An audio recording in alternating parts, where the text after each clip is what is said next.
All right, to install the air cartridge, the first thing I want to do is I want to make sure that the cartridge is full, that it has the amount of air that it's supposed to, and there is a gauge right here that gives you a green indicator that you are in the correct air pressure, which is 3,000 psi for our air cartridges. And again, this is just dry compressed air.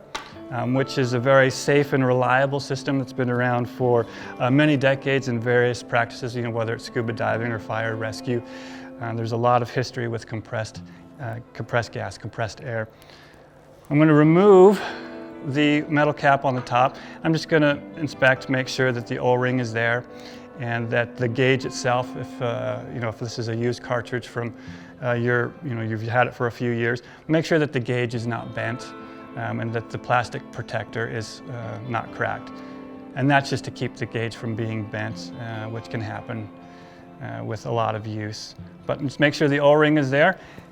And then I'm going to thread the cartridge into the venturi valve, which is this plastic piece that is inside the internal compartment of the pack.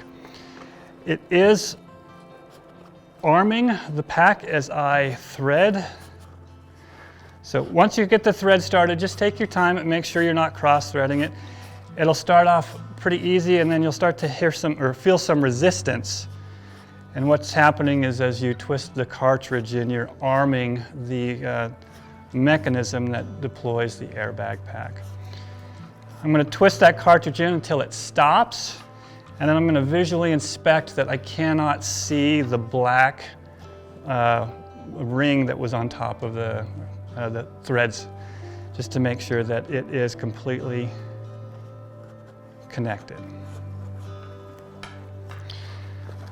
Once that's connected, you can then slide the cartridge into this specific cartridge housing.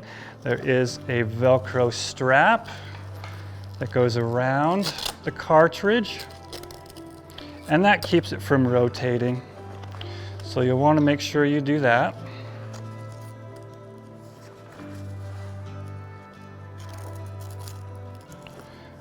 Velcro tab attached. I'm just going to zip this closed, and that'll keep the cartridge from kind of twisting or bending around in the pack and maintain that it is connected to the venturi valve the appropriate way. So once the cartridge is in, you can go ahead and close up the pack and you're ready to go. Obviously, if you have questions or concerns, there's information in the user manual, as well as online. There's information on our Mammut website. But that is the installation of the 3.0 airbag system and cartridge.